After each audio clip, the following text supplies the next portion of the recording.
Fala, criaturas! Eu sei que vocês estão com saudades. Eu sei que eu tinha prometido vídeo para segunda e para quarta-feira, mas eu me enrolei todo e não consegui. Então nós estamos começando hoje os vídeos do Literatura Não é Tortura. Vamos começar hoje estudando o básico do básico. Por exemplo, vamos ver o que é texto, né? Que tipos de texto nós vamos estudar. Nós vamos diferenciar o texto dissertativo da carta, do texto jornalístico, da imagem, que também não deixa de ser um texto. Nós vamos falar do texto publicitário, né? E nós vamos falar do texto literário, que é o que nos importa. O que é literatura? Né? O que é um texto literário? Nós podemos separar os textos literários, propriamente ditos, em conto, romance, novela, poema, letra de música, peça teatral e outros tantos que surgirem no decorrer da nossa vida. Né? Porque a literatura não é uma coisa fixa, não é uma coisa parada, não é uma coisa engessada, ela evolui com o passar do tempo. E para falarmos em literatura de um país, né, nós não, no caso do Brasil, nós não vamos fugir do nosso papa da literatura, que foi Antônio Cândido. Mas primeiro vamos ver isso. O que é literatura? Né? Literatura é o conjunto das obras escritas dentro de um país, dentro de um território. Né? Literatura é arte. Né? Literatura tem finalidade. A única finalidade que a literatura tem é existir por si mesma, como qualquer obra de arte. Ela acaba exercendo uma função, ela exerce uma função. A literatura, muitas vezes, ela faz um resgate histórico daquela história que não foi contada. Por exemplo, se nós nos lembrarmos da literatura marginal, a literatura marginal contou muito sobre os porões da ditadura militar no Brasil, né? Coisa que a literatura oficial não podia fazer por causa da censura. Então, essa acaba sendo uma das funções da literatura, resgatar a história por trás da história. Né? E o que é o texto literário? O texto literário é justamente aquele texto que não tem a função dos demais, que não tem a função da carta, que não tem a função do texto jornalístico, que é informar, que não tem a informação do texto publicitário, que é vender alguma coisa, né? Mas que pode muitas vezes ter uma função semelhante com a do texto imagético, né? Ou seja, embelezar, informar, fazer pensar. Né?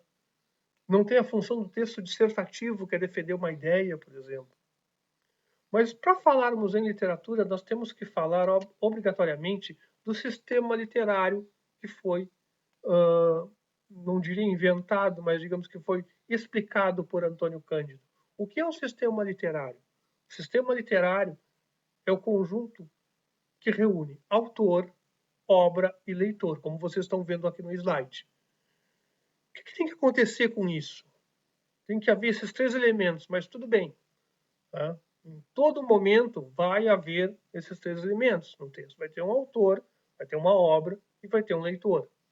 Agora, o que vai dizer se essa literatura é uma literatura, no caso brasileira, portuguesa, espanhola, é a condição de que este sistema circule. Né? Esse texto vai ter que circular dentro de um território, né? Dentro de um país, dentro de uma região. Aí estaremos falando de literatura de algum lugar. E no caso da literatura brasileira, nós vamos começar com a Carta do Pero Vaz de Caminha, que integra o que se chama de quinhentismo. Por que quinhentismo? Obviamente porque, né, aconteceu durante os anos 1500. É uma obra renascentista, talvez a única obra renascentista que tenha chegado até o Brasil. Integra o que se chamam relatos de viagem, que eram aquelas cartas que os comandantes dos navios das grandes navegações escreviam, aqueles diários de bordo. Vocês vão ver cartas de diários de bordo de Colombo, vão ver cartas de Marco Polo, que também são diários de viagem. Tá? Um documento que comunica o descobrimento, mas descobrimento hoje nós sabemos que é um descobrimento entre aspas, né? Porque não se descobre aquilo que já se sabe que existe, por exemplo. Né? E já era do conhecimento há muitos anos de que existiam terras nessa região. ela vai relatar, né, um paraíso terrestre. Ela vai relatar o interesse econômico nesta terra e vai relatar o choque cultural que aconteceu entre os povos indígenas, os povos originários, os que já habitavam, os donos da terra, e os portugueses que chegavam. E aí fica a pergunta: a Carta de Pero Vaz de Caminha é literatura brasileira? Qual é a influência na literatura brasileira da Carta do Pero Vaz de Caminha? E aí eu vou dizer para vocês, não, ela não é literatura brasileira, é literatura portuguesa. Por que é literatura portuguesa? Primeiro, porque não existia isto aqui. Existia autor? Existia, o Pero Vaz de Caminha. Existia a obra? Existia a carta. Existia o leitor a quem se destinava, era destinado ao rei de Portugal. Só que, primeiro, não é uma obra com intenção literária. É uma carta, né? É um diário de bordo, dizendo o que estava acontecendo. Tá? E isso não circulava dentro de um território brasileiro, porque não existia Brasil. Tá? Era uma terra que estava sendo descoberta. Tá?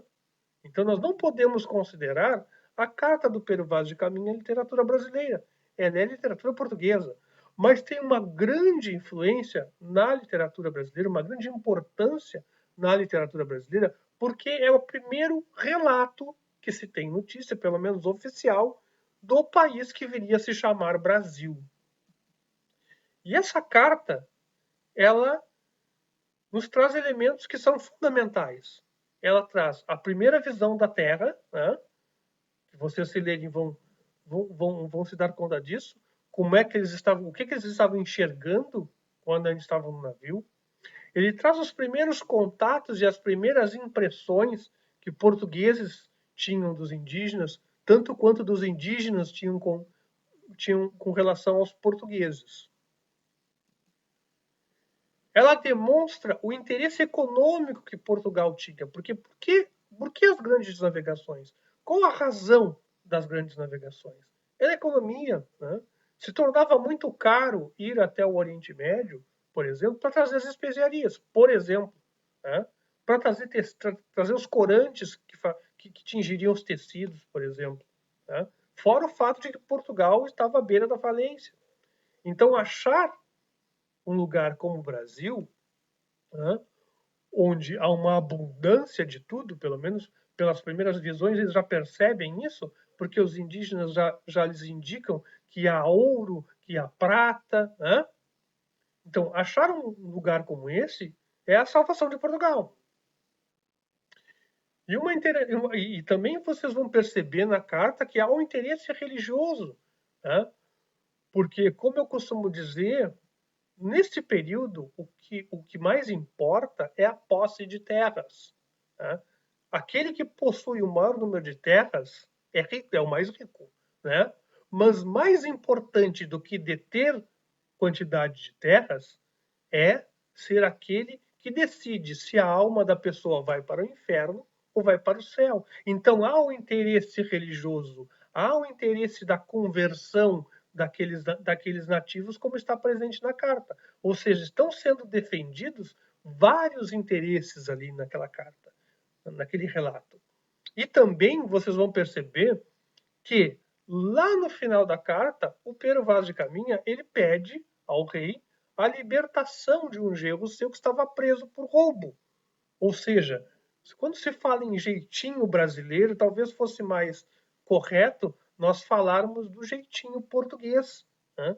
Porque isso já veio com os portugueses, essa mania da vantagem, né? do tentar se dar bem às custas de favores não pouco ortodoxos. Né? Bom, gente, essa foi a introdução, né? Nossa primeira aula, nosso primeiro vídeo, falando sobre a Carta de Pero Vaz de Caminha. Mais adiante nós vamos explorar isso um pouco mais, tá?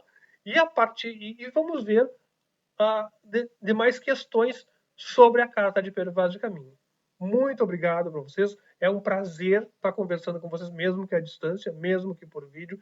A saudade é grande, mas em breve, muito provavelmente, a gente já retorne. Assim espero, pelo menos. Valeu, criatura. Até mais.